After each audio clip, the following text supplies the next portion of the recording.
Shalom Bapak Ibu yang dikasihi Tuhan. Selamat pagi, selamat siang, selamat sore dan selamat malam untuk seluruh jemaat GBI Cisadane maupun GBI Sewan Tongyan. Semoga semuanya dalam keadaan sehat-sehat semua dan baik-baik saja Bapak Ibu yang di rumah ya.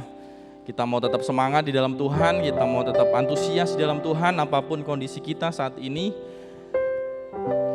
Karena saya percaya Tuhan mau hadir di setiap kondisi kita, di setiap pribadi kita, dimanapun kita berada.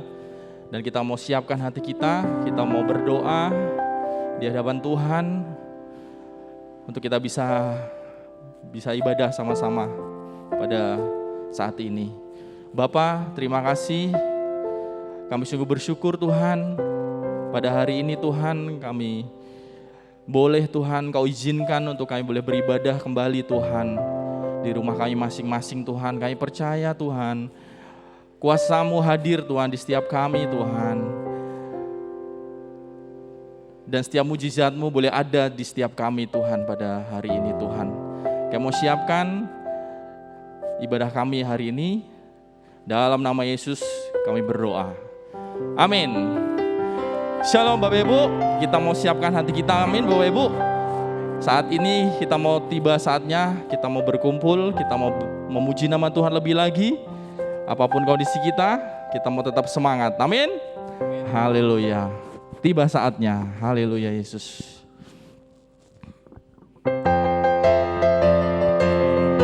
Kita mau tepuk tangan Bapak Ibu ya. Haleluya, terima kasih Tuhan. Kami mau tetap bersyukur Tuhan atas setiap kondisi kami Tuhan saat ini Tuhan.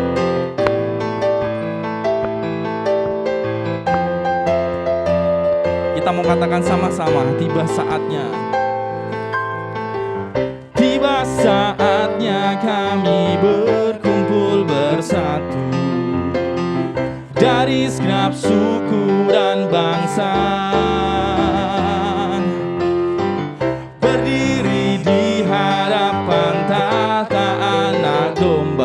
Satu suara menyatakan, katakan keselamatan bagi Allah yang duduk dan bertahta. Kami naikkan pada anak domba pujian dan kekuatan, hormat dan kekuasaan, kemuliaan bagi Dia selamanya. Haleluya. Kami mau bersyukur Tuhan.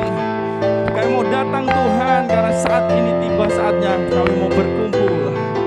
Katakan sama-sama. Tiba saatnya kami berkumpul bersatu dari segenap suku dan bangsa. Berdiri di hadapan tahta anak domba. Satu suara menyatakan, katakan keselamatan bagi Allah yang duduk dan bertahta. Kami naikkan pada anak domba pujian dan kekuatan, hormat dan kekuasaan, kemuliaan bagi Dia selamanya. Keselamatan bagi Allah yang duduk dan bertahta. Kami naikkan pada anak domba pujian dan kekuatan, hormat dan kekuasaan, kemuliaan bagi Dia selamanya. Kemuliaan bagi Dia selamanya. Sekali lagi kemuliaan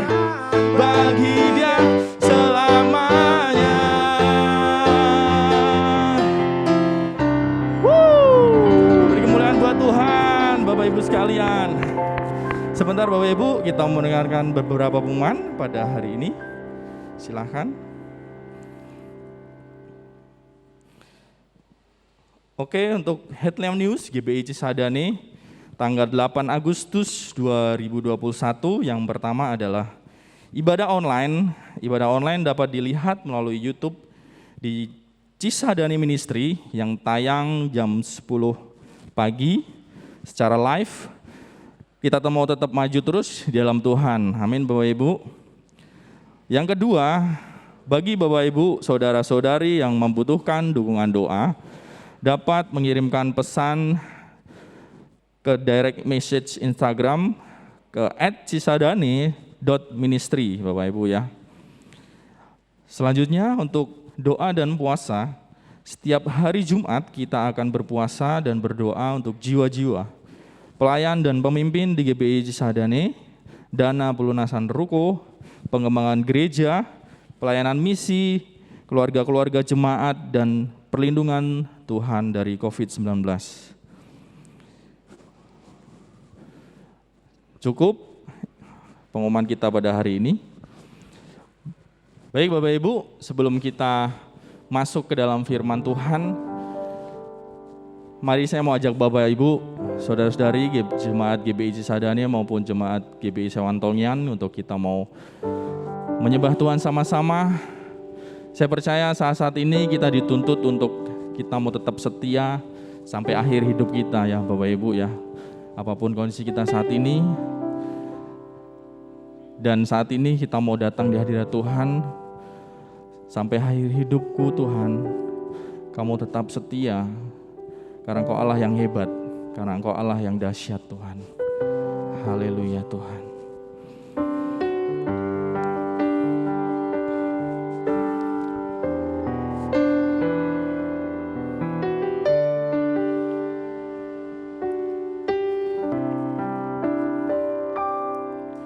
Bapa, Engkau mengenalku lebih dari siapapun. Engkau tahu perisaiku dan isi hatiku. Tak peduli masa lalu,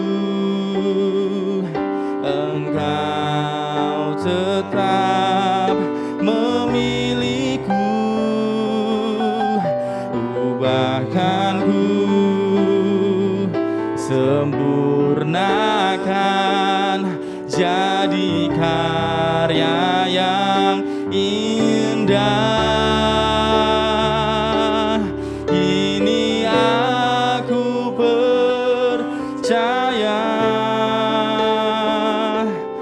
Tiada yang mustahil bagiku. Kuasa-Mu kuatkanku, dasarku berharap.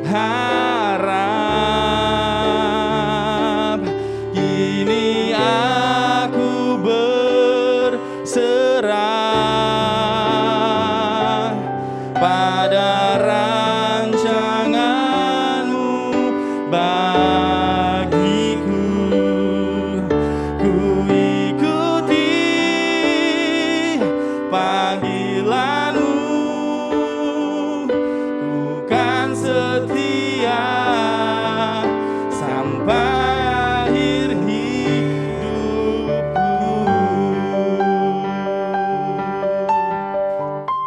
Haleluya Tuhan, yang mau setia Tuhan, karena Engkau mengenal kami Tuhan.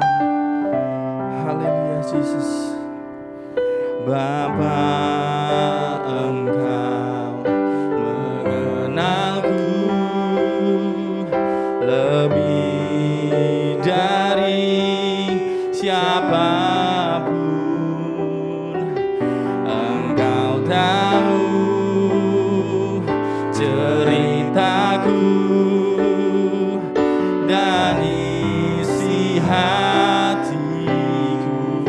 peduli Jesus, tak peduli masa lalu, Engkau tetap memilihku, bahkan sempurnakan jadi karya yang indah. Kini aku percaya tiada yang mustahil bagimu. Kuasamu kuatkanku, dasarku berharap. Ini aku berserah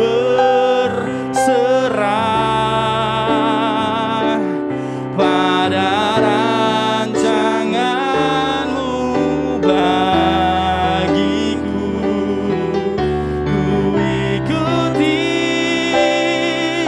panggilan-Mu, bukan setia sampai akhir hidupku. Kita mau menyembah Dia lebih lagi, Tuhan. Haleluya. Kami mau sembah Kau, Tuhan. Jesus,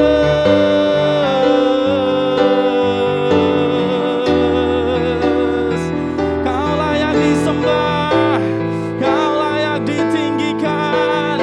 Haleluya. Jesus,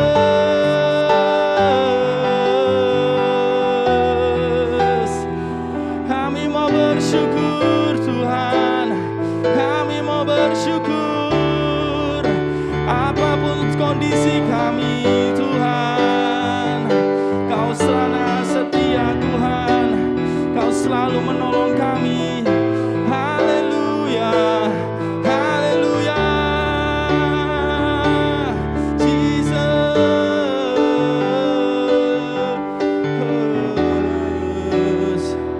kami mau tinggikan, kami mau tinggikan. Kini aku percaya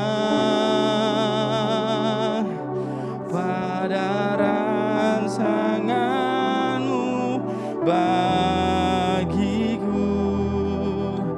Kuasa-Mu kuatkanku, dasarku berharap. Kini aku berserah pada rancangan-Mu bagiku. Ku ikuti panggilan-Mu, bukan setia sampai akhir hidupku. Kini aku percaya, haleluya. Kini aku percaya tiada yang mustahil bagiku. Kuasa-Mu kuatkanku, dasarku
sekitar kami Tuhan, mau mendengar firman-Mu Tuhan.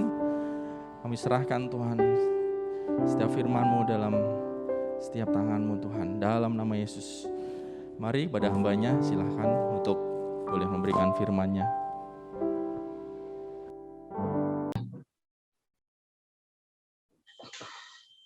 Selamat siang Bapak Ibu, senang sekali boleh berbagi di GBI Cisadane dan GBI Sewan. Selamat siang semuanya, Tuhan Yesus memberkati. Terima kasih juga kepada Bapak dan Ibu Gembala yang sudah mempercayakan saya untuk membawakan firman. Baik Bapak Ibu, kita akan hari ini sama-sama belajar tentang sebuah kebenaran bahwa untuk kita melakukan pelayanan, kita perlu memiliki hati seorang Barnabas, ya kan? Nah, kalau minggu lalu kita udah belajar tentang budaya saling melengkapi, saling membangun, saling menopang, ya kan? Sebagai tubuh Kristus, kita mungkin ada yang tangan, kaki. Kalau kita bersatu, kita menjadi tubuh yang sempurna, tubuh yang lengkap. Nah, tubuh yang lengkap itulah yang akan melakukan pekerjaan-pekerjaan yang dahsyat, ya kan? Itu sebabnya kita perlu membangun budaya saling di dalam kompak kita, tapi bukan saling merusak, tapi justru saling membangun, menguatkan, mengingatkan, menasehatkan. Nah, hari ini kita akan melanjutkan serial khotbah kita tentang pemuritan, bahwa begini Bapak Ibu, pemuritan atau pelayanan kita perlu melayani orang-orang dengan hati seorang Barnabas. Nah, saya percaya tanpa hati seorang Barnabas, tanpa spirit dari seorang Barnabas, kita nggak akan melayani dengan efektif. Kita nggak bisa menghasilkan murid-murid yang radikal, yang cinta Tuhan. Nah, apa yang disebut spirit seorang Barnabas? Nah, kita melihat di dalam Kisah Rasul 11 ayat 24 berkata, karena Barnabas adalah orang baik, penuh Roh Kudus dan iman, sejumlah orang dibawa kepada Tuhan.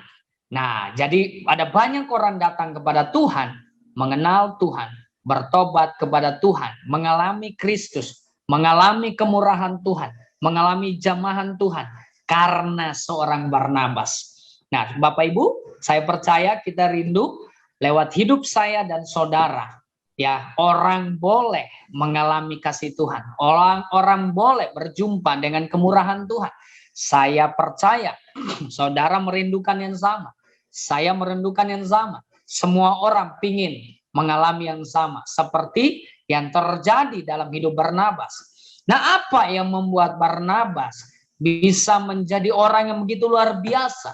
Alkitab mencatat dimanapun Barnabas berada, ada banyak orang diubahkan, ada banyak orang diselamatkan, ada banyak orang boleh datang kepada kasih karunia Tuhan. Nah, saudara tahu kenapa Barnabas bisa begitu luar biasa? Karena Barnabas melakukan 3 hal penting. Yang pertama, dia orang baik. Yang kedua, dia penuh dengan Roh Kudus. Dan yang terakhir, dia punya iman. Apa yang Barnabas lakukan? Ternyata Barnabas mengcopy paste atau meniru dari apa yang Yesus lakukan. Nah, saudara, kita bisa baca di dalam Kisah Para Rasul 10 ayat yang ke-38. Di ayat Kisah Rasul 10 ayat 38 dikatakan, yaitu yang tentang Yesus dari Nazaret, bagaimana Allah mengurapi dia dengan Roh Kudus dan kuat kuasa. Nah, Barnabas dipenuhi Roh Kudus karena dia copy paste, meniru persis apa yang Yesus lakukan. Yesus dipenuhi oleh Roh Kudus. Nah, karena Yesus dipenuhi oleh Roh Kudus, maka Yesus melakukan pekerjaan-pekerjaan yang besar. Semua orang yang didoai sembuh adanya. Semua orang yang terikat dilepaskan. Semua orang yang kerasukan dibebaskan. Nah, karena kenapa? Karena Tuhan Yesus dipenuhi dengan Roh Kudus. Karena Tuhan Yesus dipenuhi oleh Roh Kudus. Hal yang sama dilakukan oleh seorang Barnabas. Alkitab mencatat Barnabas dipenuhi oleh Roh Kudus Karena Barnabas dipenuhi oleh Roh Kudus, maka Barnabas melalui hidupnya ada banyak orang datang kepada dia. Ada banyak orang diselamatkan, ada banyak orang menerima kasih Tuhan. Orang yang tertolak, orang yang terbuang, orang yang putus asa, orang yang terikat, orang yang berdosa, orang yang kerasukan setan dilepaskan, orang yang sakit disembuhkan. Karena Barnabas dipenuhi Roh Kudus. Dia copy paste apa yang Yesus punya. Nah saudara, kita perlu belajar dari seorang Barnabas. Nanti kita akan bahas secara detail, ya. Saudara, kita melihat yang kedua. Kita berkata, dia yang berjalan berkeliling sambil berbuat baik dan menyembuhkan semua orang yang dikuasai iblis, sebab Allah menyertai dia. Yesus melakukan berbuat baik. Alkitab mencatat bahwa sepanjang hidup Yesus, dia datang untuk menyampaikan kabar baik, kabar sukacita. Nah, kabar apa yang Yesus sampaikan?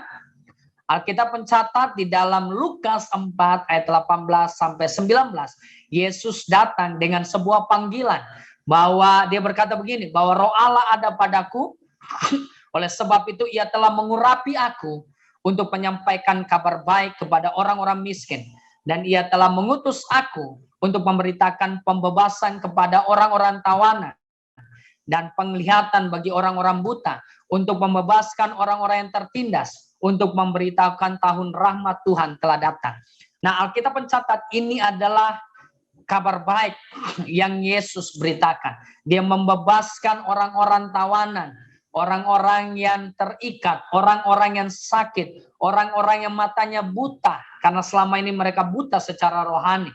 Mereka terikat dengan dosa, mereka terikat dengan penyembahan berhala, mereka terikat dengan ketakutan. Nah, Alkitab mencatat bahwa Yesus datang untuk memberitakan kabar baik. Nah, hal yang sama dilakukan oleh seorang Barnabas. Barnabas datang untuk menjadi orang baik. Alkitab mencatat bahwa Barnabas adalah orang baik. Barnabas berkeliling untuk menyatakan kebaikan Tuhan, untuk membebaskan mereka yang terikat. Barnabas copy paste kehidupan Yesus. Dia meniru persis. Dia menjadi serupa dan segambar dengan Yesus. Dia berkeliling untuk melepaskan kebaikan ilahi. Dia menjadi orang baik seperti Tuhan. Tuhan Yesus berkeliling untuk melakukan pekerjaan baik, melakukan kabar baik, untuk menyembuhkan orang. Nah, itu pekerjaan baik. Kita memuridkan orang, itu pekerjaan baik. Kita berdoa kepada orang, itu pekerjaan baik. Kita memperhatikan orang-orang yang terluka, itu pekerjaan baik. Kita konseling orang-orang yang kecewa, itu pekerjaan baik. Kita memulihkan orang-orang yang trauma, itu pekerjaan baik.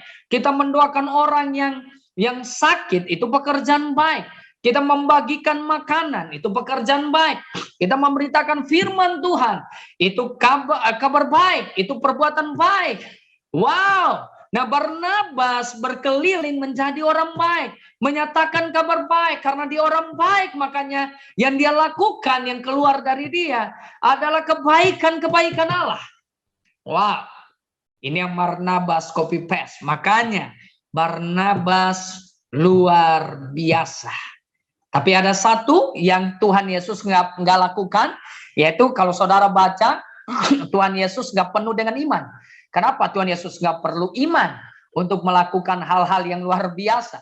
Karena di dalam dirinya, dia adalah sumber dari kesembuhan, dia sumber dari kebaikan, dia sumber dari sukacita, dia sumber dari mujizat, dia sumber dari pemulihan. Itu sebabnya dia nggak perlu iman untuk melepaskan itu semua, karena dia adalah sumber. Tetapi kita atau Barnabas bukanlah sumber. Itu sebabnya Barnabas perlu beriman kepada sang sumber itu. Nah, Barnabas dipenuhi dengan iman kepada sumber itu. Dia beriman bahwa Yesus adalah sumber, dan sumber itu berdiam di dalam dirinya. Nah, Alkitab mencatat bahwa Barnabas penuh dengan iman. Iman bukan kepada kesanggupan dia, iman bukan kepada kemampuan dia, iman bukan kepada apa yang bisa dia kerjakan, tapi iman kepada sumber itu, bahwa sumber itu yaitu Tuhan Yesus yang begitu dahsyat, yang begitu luar biasa, berdiam di dalam dia. Itu sebabnya di dalam dia ada sumber sumber yang luar biasa. Ada sumber yang besar, ada sumber kesembuhan, ada sumber pemulihan, ada sumber kebijaksanaan. Itu sebabnya dia nggak takut melayani. Itu sebabnya dia berjalan dengan kekuatan penuh. Itu sebabnya dari hidupnya melahirkan mujizat, melahirkan kesembuhan. Banyak orang dibawa, banyak orang disembuhkan, banyak orang dipulihkan, banyak orang mengalami Kristus. Karena dia beriman penuh kepada sumber. Amin saudaraku. Amin Bapak Ibu. Dia beriman penuh kepada sumber. Dia percaya bahwa sumber itu ada di dalam dia dan akan melakukan hal-hal yang besar. Wow, dahsyat sekali. Kita akan pelajari 3 hal ini lebih dalam, saudara. Amin. Ada yang bilang amin? Saudara diberkati? Saudara diberkati, yang diberkati katakan amin. Yang masih nyambung dengan saya katakan amin. Nah itu sebabnya dia copy paste kehidupan Yesus. Yesus penuh dengan Roh Kudus, Barnabas penuh dengan Roh Kudus. Yesus berbuat baik, Barnabas berbuat baik. Barnabas bahkan dikatakan orang baik. Bukan hanya berbuat baik, tapi dia orang baik. Ya kan? Dan dia beriman. Kenapa dia perlu iman? Karena dia bukan sumber. Sementara Yesus nggak perlu iman untuk melepaskan semua mujizat, untuk melepaskan semua kuasa. Karena dia adalah sumber. Dia pencipta dari segala yang ada. Nah, kita bukan pencipta, kita bukan sumber. Itu sebabnya kita perlu iman. Untuk semua yang Tuhan punya, itu terjadi melalui hidup kita. Dilepaskan atas hidup kita, dan dilepaskan kepada orang lain. Kita akan lihat 3 hal ini. Yang pertama, orang baik. Saudara, saya dan saudara adalah orang baik. Kita orang baik bukan karena kebaikan kita. Kita menjadi orang baik karena Kristus menebus kita. Alkitab mencatat sejak dia mati buat kita, kita berpindah dari gelap kepada terang. Kita berpindah dari kejahatan kepada kebenaran. Kita bukan lagi orang jahat, kita orang benar. Kita orang baik karena Kristus ada di dalam kita. Alkitab mencatat bukan lagi kita yang hidup, tetapi Kristus yang hidup. Berarti di dalam kita ada Kristus, dan Kristus yang ada di dalam kita yang hidup, yang menguasai kita. Nah, kalau ini kita sadari, kalau ini kita imani, kalau ini kita percayai, berarti kita sekarang orang benar. Sebab Yesus orang benar, sebab Yesus orang baik. Dia bukan cuma berbuat baik, tapi dia orang baik. Nah, Barnabas menyadari dia orang baik. Dia hidup dengan keyakinan dia orang baik. Dia hidup dengan perasaan ini bahwa dia orang baik. Dia orang benar dan dia akan melakukan kebenaran dan dia akan pergi melakukan kabar baik. Menyatakan kebaikan-kebaikan Tuhan. Nah, seringkali pelayanan kita nggak dahsyat karena kita bergantung kepada kebaikan kita, kepada diri kita. Nah, harusnya kita berpindah dari diri kita kepada kebaikan Tuhan, kepada Kristus yang ada di dalam kita, bukan kita lagi. Harusnya kita menyadari bukan diri kita lagi, tapi Kristus yang ada di dalam kita, sehingga kita bukan lagi kita, tetapi Kristus. Nah, kita orang baik dan kita akan melakukan apa yang Kristus lakukan. Nah, baik, orang baik. Barnabas orang baik, artinya begini, dia tulus dalam menolong. Dia nggak ada punya maksud, oh kalau saya nolong supaya saya dapat sesuatu. Dia tulus dalam berbuat baik. Dia nggak punya maksud embel-embel apa-apa. Dan dia nggak punya prasangka buruk. Dia selalu berprasangka baik kepada orang lain. Nah, saya sendiri, saya pernah memuridkan orang. Dan orang itu pernah hina saya. Ketika orang itu datang lagi, saya nggak langsung percaya. Walaupun saya bilang di mulut, saya terima dia. Saya mau muridkan dia. Saya mengasihi dia. Tapi kadang-kadang prasangka saya, jangan-jangan dia kayak dulu lagi. Jangan-jangan dia akan hina saya lagi. Jangan-jangan dia akan fitnahkan saya lagi gitu kan. Nah, tapi Barnabas itu punya sebuah prasangka yang baik. Selalu bermurah hati kepada orang lain. Selalu menerima orang dalam segala kekurangan. Nah, saya tahu dari mana. Alkitab mencatat dia orang baik sehingga banyak orang datang kepada dia. Banyak orang ngalamin kasih karunia Tuhan. Bahkan saudara tahu Paulus? Paulus itu luar biasa kan. oleh Paulus. Itu ada 13 surat ditulis oleh Paulus. Saya berpikir begini, kalau nggak ada Paulus, ada banyak surat kita nggak ngerti, gitu kan? Kalau nggak ada Paulus, Asia kecil nggak dimenangkan kepada Tuhan. Kalau Asia kecil boleh mengenal Injil, boleh mengenal nama Tuhan, wow, Eropa boleh mengenal nama Tuhan karena kehidupan Paulus. Paulus memberitakan Injil di Yunani, di Roma. Dari Yunani, Roma, tersebarlah Injil kepada Eropa. Dari Eropa, kemudian penjajahan ke seluruh dunia. Amerika mengenal Injil. Kemudian kita Indonesia mengenal Injil. Afrika mengenal Injil karena Eropa. Tapi Eropa dari Paulus, ya kan? Nah, tapi seorang Paulus yang begitu dahsyat. Saudara tahu, Paulus sempat gagal. Alkitab mencatat waktu dia bertobat di Damsyik, dia memberitakan Injil di Damsyik. Tapi waktu dia beritakan Injil, karena terlalu berani, terlalu kasar, orang-orang Yahudi marah dan ingin membunuh dia. Nah, waktu mau membunuh dia, para murid melarikan dia ke Yerusalem. Sampai di Yerusalem, dia ketemu murid-murid di sana. Ya, dia memberitakan Injil juga dengan berani, dengan kasar. Ya kan, kurang berhikmat, kata orang gitu ya. Dan akhirnya orang Yahudi di sana membunuh dia. Nah, gereja di sana takut orang Yahudi bikin kerusuhan dan menghancurkan orang-orang percaya yang ada di Yerusalem. Kemudian mereka mengirim dia pulang ke kampung halaman, ke Tarsus. Tapi yang luar biasa sedihnya gini, itu tiket pergi one way, gak ada tiket balik. Jadi pergi gak boleh kembali lagi. Lu kalau kembali, lu bikin rusuh aja di Yerusalem. Lu bikin rusuh, kita akan binasa gara-gara lu. Kurang lebih kayak gitulah Bapak Ibu, ya kan? Dan dia harus pulang ke Tarsus. Ya kan, gak boleh balik lagi. Tapi Alkitab mencatat ketika Barnabas dia pelayanan ke Antioquia. Setelah dia pelayanan di sana, dia menyempatkan waktu untuk menyeberang ke Tarsus. Cuma satu tujuannya, mencari seorang Paulus. Paulus lagi depresi mungkin, Paulus lagi merasa nggak layak, nggak pantas mungkin, ya kan? Mulai meragukan Tuhan dan mungkin nggak lakukan apa-apa di Tarsus karena Alkitab mencatat nggak ada orang bertobat selama beberapa tahun Paulus ada di Tarsus. Berarti mungkin dia lagi hopeless gitu, dia kehilangan pengharapan mungkin. Ya kan, dalam keadaan sedih. Tapi seorang Barnabas pelayanan di Antioquia, dia kemudian menyempatkan diri seberang ke sebuah pulau yang namanya Tarsus, sebuah daerah yang namanya Tarsus. Dan di Tarsus, saudara, apa yang Barnabas lakukan, dia harus cari, dan nggak ada GPS, nggak ada alamat yang dikasih Paulus. Berarti dia harus keliling itu satu pulau, ya kan? Dia keliling cari. Itu kalau bukan karena hatinya yang baik, hati Bapa yang mengasihi Paulus, yang mau menerima Paulus, wow, nggak mungkin dia lakukan itu. Dia cari keliling Tarsus, dia nggak tahu di mana. Berarti dia mesti nanya satu orang demi satu orang, sampai akhirnya dia tiba di depan pintu rumah Paulus.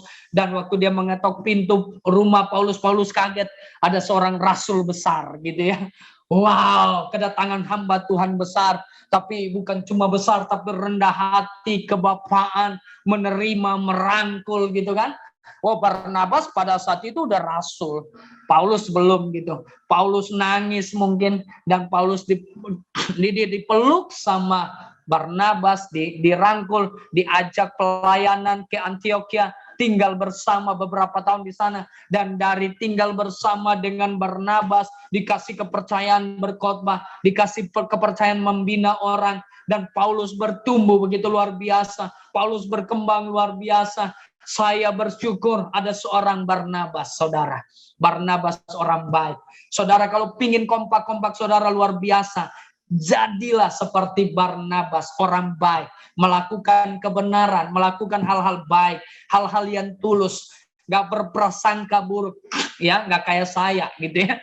Nah, tapi saya sudah bertobat sejak saya mengerti hati seorang Barnabas. Dia sangat merangkul orang-orang yang gagal, orang-orang yang berputus asa. Salah satunya Paulus. Paulus akhirnya bertumbuh, berkembang, dan jadi rasul yang lebih hebat dari Barnabas. Tapi kalau nggak ada Barnabas, mungkin Paulus nggak ada. Nah, saya berdoa ya hari-hari ini, ya Tuhan sedang membutuhkan spirit seorang Barnabas. Tuhan sedang cari Barnabas, karena dari Barnabas lah orang-orang yang terluka diubahkan, gitu kan? Dari Barnabas lah, ya kan, orang-orang yang kecewa bisa dipulihkan, orang-orang yang sudah berkali-kali mengkhianati Tuhan bisa dikembalikan kepada Tuhan, orang-orang yang putus asa bisa bertobat. Saudara, hari-hari ini ya, di pandemik ini banyak orang kehilangan harapan, banyak orang kecewa, banyak orang takut, banyak orang ragu, banyak orang melakukan dosa, banyak orang meragukan Tuhan. Mereka perlu Barnabas yang menguatkan mereka, yang mau mendengar mereka, yang mau merangkul mereka, yang berkata kamu bisa. Mungkin itu kata-kata yang dia kasih kepada Paulus. Paulus, lu bisa. Paulus, lu sanggup. Paulus mungkin bilang begini, gua nggak bisa, gua nggak sanggup, gua nggak like. Enggak, lu bisa, lu ikut gua pelayanan. Enggak, gua udah ditolak, gua udah disuruh pulang ke kampung halaman, nggak boleh balik lagi. Tapi Barnabas merangkul. Wow, saya waktu dengar kisah ini saya nangis, saya diberkati, dan saya berdoa biarlah hidup saya menjadi seperti Barnabas di akhir zaman. Amin. Nah, saya punya kesaksian tentang berbuat baik, saudara. Kesaksian saya, 7 tahun yang lalu, saya dan istri berkesempatan melayani seorang suami istri, sepasang suami istri, dan mereka dalam keadaan ekonomi yang buruk. Mereka punya anak yang autis, dan mereka berdua juga saling melukai, terluka, dan mereka berada di ambang perceraian. Selama 3 tahun kami ada di Kelapa Gading, mereka di Kelapa Gading juga, dan kami rutin melayani mereka, kami rutin konseling mereka, kami rutin membina mereka, mengcover kehidupan rohani mereka. Dan setelah 3 tahun kami harus meninggalkan Kelapa Gading karena kami ada diberkati Tuhan rumah di Jakarta Barat, dan kami harus ke Jakarta Barat. Nah, waktu terakhir kami harus meninggalkan Kelapa Gading dan meninggalkan mereka. Kami agak jarang akhirnya ketemu mereka. Nah, apa yang terjadi Bapak Ibu? Pada saat kondisi terakhir kami berpisah dengan mereka, saya mendapati mereka, kehidupan mereka masih sama. Dan sepertinya nggak ada harapan. Itu di mata saya, di pikiran saya. Saya berpikir ini orang akan bercerai. Keluarga ini akan rusak. Anaknya akan korban. Mereka akan hancur lah. Karena sampai terakhir kami melayani mereka nggak berubah, mereka nggak breakthrough, mereka masih keras, mereka sepertinya nggak menunjukkan tanda-tanda pertobatan, mereka bersikeras akan mau pisah dan sebagainya, ya kan? Nah, saudara, saya berpikir nggak akan terjadi apa-apa. Setelah 7 tahun berlalu, 2 bulan yang lalu, dia ajak saya ketemu. Apa yang terjadi? Saya kaget, saudara. Saya ketemu dia ajak kakaknya juga di sebuah restoran. Dan waktu kita ketemu, dia cerita sama kakaknya, orang inilah yang menyelamatkan keluarga saya. Dia tunjuk saya. Kalau nggak ada Pak Rinto, keluarga saya udah cerai. Dan kakaknya berterima kasih sama saya. Wow, saya juga kaget. Saya kaget dengar kesaksian itu. Saya pikir mereka akan bercerai. Saya pikir dia akan hancur keluarganya. Dan bukan cuma mereka nggak jadi cerai. Dia cerita, sejak kami memuridkan mereka 3 tahun berturut-turut. Itu benih yang luar biasa. Hari ini mereka berdua bukan hanya tidak bercerai. Mereka sepasang suami yang romantis. Mereka saling mengasihi luar biasa. Di luar prediksi saya. Saya berpikir 3 tahun saya menabur sia-sia. Ternyata nggak ada yang sia-sia. Dan bukan cuma mereka bahagia. Mereka bisa menerima anak mereka yang autis. Wow, luar biasa. Gak gampang punya anak normal aja itu luar biasa didiknya. Apalagi anak autis. Dan bukan cuma itu. Mereka bina satu kampus. Dan di kampus itu banyak yang gay. Banyak yang terluka. Banyak yang sudah melakukan hubungan seks di luar nikah. Beberapa ada yang hamil, mereka tampung, mereka terima, mereka kasih, dan banyak yang bertobat. Wow, dan bukan cuma itu, mereka mulai melayani orang-orang non percaya yang latar belakangnya bukan dari Kristen, mereka jamah, mereka rangkul, dan banyak yang diselamatkan. Waktu saya dengar itu, saya nangis, saudara. Saya sadar apa yang kita tabur nggak akan sia-sia. Bapak Ibu, mari di kompak kita praktekkan kebaikan. Kita menabur yang baik. Jangan berprasangka yang buruk. Berprasangka yang baik. Jangan gosip. Jangan fitnahkan orang. Jangan kikir. Nabur. Dengar. Muridkan. Karena nggak ada yang sia-sia. 7 tahun berlalu. Keluarga ini jadi dahsyat sekali. Dia peluk saya. Dia berterima kasih. Saya kaget, saya nangis. Saya bilang, Tuhan, terima kasih. Hari ini aku belajar bahwa apa yang aku tabur gak pernah sia-sia di dalam Tuhan. Dan itu membuat saya jadi semangat hari ini. Hari-hari ini saya semakin semangat menabur. Karena kesaksian dia. Wow. Nah, bukan cuma itu. Barnabas dipenuhi Roh Kudus. Wow. Bapak Ibu, kita perlu dipenuhi oleh Roh Kudus. Caranya gimana? Bahasa roh setiap hari. Bahasa roh, saya hari-hari ini pagi bahasa roh, siang bahasa roh, malam bahasa roh, setiap saat bahasa roh. Lagi takut bahasa roh, takutnya pergi. Lagi stres, bahasa roh, stresnya pergi. Saudara tahu kenapa? Karena waktu kita bahasa roh, kita ini makhluk roh, kita ini roh kita ini akan terkoneksi dengan roh Allah, akan berelasi, akan nyambung dengan Allah, roh Allah. Karena Allah roh. Dan waktu roh kita terkoneksi dengan roh Allah, maka roh kita dipenuhi oleh roh Allah. Roh kita dikuasai oleh Roh Kudus. Roh kita dibanjiri oleh roh Allah. Nah, roh kita akhirnya dituntun oleh roh Allah. Sehingga apa yang Allah punya, sukacita mengalir di hati kita. Sehingga apa yang Allah punya, hikmat Allah, itu menjadi hikmat kita. Itu sebabnya kita perlu berbahasa roh. Karena bahasa roh itu luar biasa. Beberapa hari yang lalu, saya nggak ngerti mau berdoa buat Indonesia. Saya bingung mau berdoa apa. Nggak ngerti mau berdoa apa. Nah, waktu saya lagi bingung, tiba-tiba Roh Kudus ingatkan saya. Kalau kamu bingung, kamu berbahasa roh. Karena pada saat itu, Roh Kudus akan menuntun kamu berdoa. Dan saya bahasa roh gitu ya. Waktu saya bahasa roh kurabasika, setelah beberapa saat tiba-tiba muncul kata gitu ya. Roh pengenalan akan aku. Dan saya berdoa supaya roh pengenalan akan Tuhan itu dilepaskan buat orang-orang yang lagi sakit di rumah sakit. Itu dilepaskan buat orang-orang yang ada hari-hari ini di Indonesia. Orang-orang yang menolak dia. Orang-orang yang gak percaya dia. Saya berdoa supaya roh pengenalan akan Tuhan dibukakan, dicelikan. Telinga mereka dicelikan, dibukakan untuk mampu mendengar.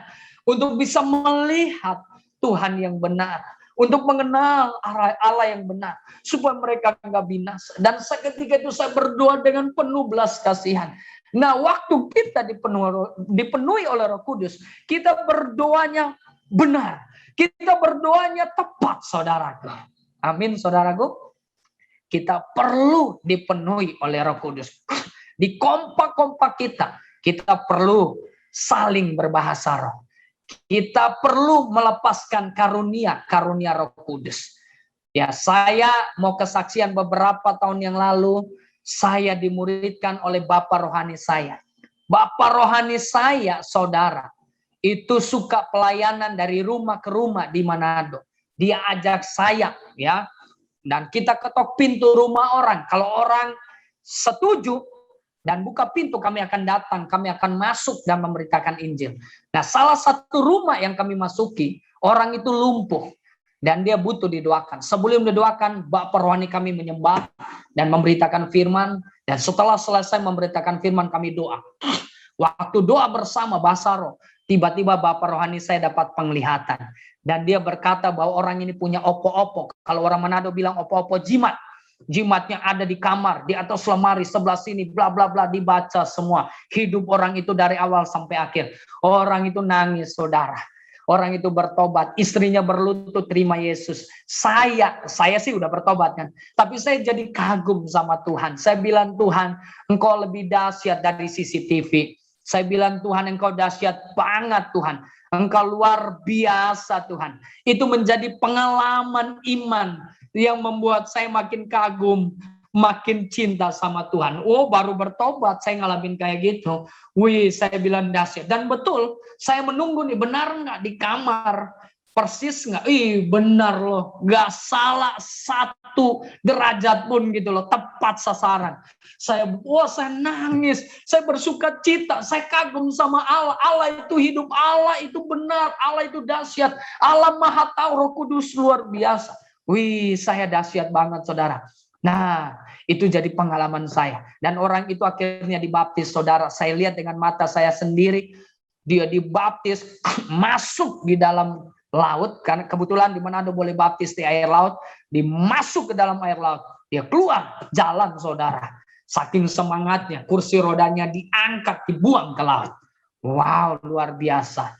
Itu jadi pengalaman yang dahsyat. Nah, saudara, hari-hari ini hal-hal kayak begini perlu kita lepaskan di komsel-komsel kita. Kalau orang itu lumpuh, kita doakan. Sakit, kita doakan. Karunia-karunia roh perlu dilepaskan. Tapi yang terakhir kita butuh punya iman. Nah, iman bukan kepada apa yang kita sanggup, tapi iman kepada apa yang Kristus sanggup. Iman bukan kepada kita, iman kepada sumber. Bahwa sumber itu ada di dalam kita. Sumber itu besar. Sumber itu hidup. Sumber itu berkuasa. Iman kepada sumber. Iman kepada Kristus. Dan sumber itu sudah ada di dalam kita. Nah, iman inilah yang mendatangkan kuasa Tuhan. Iman ini yang dahsyat. Amin. Kemarin ya, di KKR kesembuhan. Kami doain satu orang. Sebelah tubuhnya. Ini baru 2 minggu yang lalu. Sebelah tubuhnya di KKR ya. Kami bikin KKL virtual, KKL dari Zoom, dihadiri bisa 2.000-3.000 orang. Yang didoakan bisa sampai 600. Nah, saya salah satu tim doa. Kan di Zoom itu bisa sampai ribuan orang. Dibikin breakout room. Jadi kami konselor dibikin breakout room. Kami tunggu di dalam breakout room. Ada orang yang masuk di Zoom sakit, dimasukin di breakout room yang kosong. Nah, ada satu yang dimasukin ke kami, itu seluruh tubuh sebelah kirinya, telinganya nggak bisa dengar, sebelah kirinya itu nggak bisa digerakkan, kami doakan, saudara. Ya, 2 kali didoakan, 2 minggu berturut-turut, sembuh total, saudara. Ya kan? Dan dia nangis, dia dijamah Tuhan, nggak perlu minum obat. Tuhan sedang melepaskan kasih karunia-Nya. Tuhan sedang menyatakan kuasanya yang besar. Haleluya. Dahsyat sekali. Nah, iman bukan kepada apa yang kita sanggup lakukan. Iman kepada sumber. Sumber kesembuhan itu Kristus. Dan sumber itu sudah ada di dalam kita. Sumber itu memberikan kuasa kepada kita. Sehingga sekarang kuasa itu bukan kita minta lagi. Kuasa itu kita lepaskan. Kuasa itu kita perintahkan. Makanya Yesus suruh kita perintahkan gunung. Bukan kita minta Tuhan pindahkan gunung. Enggak, Tuhan udah kasih kita kuasa untuk memindahkan gunung. Kuasa udah di dalam kita. Otoritas udah dikasih ke kita. Kita sekarang memerintahkan gunung, bukan memerintahkan Tuhan. Emang siapa kita? Memerintahkan Tuhan. Tuhan nggak bisa diperintahkan. Tuhan bukan jongos kita. Tuhan kasih kita kuasa, kasih kita otoritas, kasih kita kepercayaan.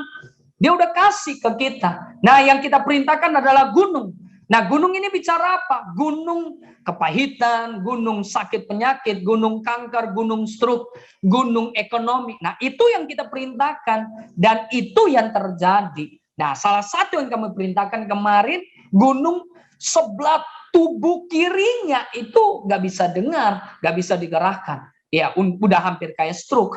Dan waktu kami doakan, sembuh total, saudara. Tuhan dahsyat. Amin. Tuhan luar biasa. Nah, kalau saudara mau hidup saudara dahsyat, kompak saudara dahsyat, praktekkan 3 hal ini. Saudara berbuat baik, doain orang, jangan berprasangka, tulus, menabur, kasih makan, memberkati. Ya, saudara mendoakan, saudara konseling, saudara layanin, saudara dengerin, ya. Saudara-saudara penuh oleh Roh Kudus, saudara berbahasa roh, saudara hidup dalam firman, saudara aktifkan karunia-karunia Roh Kudus, dan saudara hidup dalam iman, penuh iman, iman kepada sumber, sumber itu sudah ada di dalam kita. Yakinin, hiduplah dengan perasaan ini, hiduplah dengan keyakinan ini, seperti Barnabas hidup dengan keyakinan ini. Dia hidup dengan perasaan ini, dengan keyakinan ini, dengan pola pikir ini, dengan perasaan ini, bahwa Tuhan besar ada di dalam dia, dan dia akan melakukan perkara-perkara besar. Ya, dan itu terjadi dahsyat. Nah, kalau saudara mau itu terjadi dahsyat dalam kompak-kompak saudara, dalam komunitas saudara, dalam pelayanan saudara, milikilah dan prakteklah 3 hal tadi. Tuhan Yesus memberkati. Amin. Terima kasih Tuhan, kami bersyukur. Kami sudah naikkan pujian kami Tuhan. Bahkan kami sudah mendengarkan kebenaran firman-Mu. Biarlah ibadah kami Tuhan pada hari ini menjadi ibadah yang memberkati hidup kami. Terima kasih Tuhan, Engkau luar biasa dalam hidup kami. Seminggu Tuhan Engkau menuntun hidup kami, sehingga kami boleh Tuhan beribadah, menaikkan syukur kami, bahkan mendengarkan kebenaran firman Tuhan. Terima kasih Bapa atas anugerah Tuhan yang selalu baru setiap hari dalam hidup kami. Terima kasih Tuhan, terima kasih. Tuhan, hamba-Mu berdoa buat jemaat-Mu yang ada di rumah. Tuhan, Engkau yang memberkati mereka Tuhan, memberikan mereka kesehatan yang ekstra Tuhan. Tuhan, mereka yang bekerja, mereka yang berbisnis, Engkau yang memberkati Tuhan, sehingga kami melihat kemurahan Tuhan selalu nyata Tuhan dalam kehidupan kami. Terima kasih Tuhan, dan kami terus juga berdoa buat bangsa dan negara kami, di mana Tuhan bangsa kami sedang mengalami Tuhan masalah-masalah yang terjadi lewat COVID ini Tuhan. Tapi kami terus berdoa, kami percaya Tuhan bahwa Tuhan melindungi, Tuhan memberkati bangsa kami, dan satu saat kami keluar dari masalah yang ada ini Tuhan. Terima kasih Tuhan, terima kasih Tuhan, Engkau sungguh baik Tuhan. Terima kasih Yesus, dan hamba-Mu berdoa buat jemaat-Mu Tuhan, mulai hari ini sampai minggu depan Tuhan. Biarlah kami Tuhan melakukan aktivitas kami, Tuhan, setiap hari berjalan bersama dengan Engkau Tuhan. Perlindungan Tuhan sempurna buat kami. Tuhan, kami khusus berdoa buat saudara kami yang sakit, Engkau sembuhkan dalam nama Yesus. Kami berdoa buat Koapeng Tuhan yang rencana untuk dioperasi Tuhan. Kami berdoa di dalam nama Yesus. Tuhan, Engkau Tuhan memberikan kesembuhan yang ekstra. Kalau saatnya akan dioperasi Tuhan, Engkau pakai tangan dokter, suster Tuhan, yang Tuhan mengoperasi Tuhan, sehingga berjalannya operasi bisa berjalan dengan baik Tuhan. Dan kami akan melihat mujizat Tuhan, kesembuhan ilahi dari Engkau, Engkau nyatakan Tuhan. Kami juga berdoa buat Opung Matondang Tuhan yang dalam rumah sakit. Tuhan, terbaring di rumah sakit, Engkau juga sembuhkan. Tuhan, Engkau sembuhkan di dalam nama Yesus. Segala sakit yang dialami Tuhan, Engkau yang menyembuhkan. Kuasa darah anak domba menyembuhkan Tuhan. Bahkan jemaat-Mu yang lain yang tidak sempat kami sebutkan satu persatu Tuhan, Tuhan juga Engkau sembuhkan mereka Tuhan. Terima kasih Tuhan, terima kasih. Segala kemuliaan, segala hormat hanya bagi Engkau Tuhan. Terima kasih. Jemaat yang dikasihi Tuhan, mari kita angkat tangan kita, terima berkat dari Allah Bapa yang di sorga.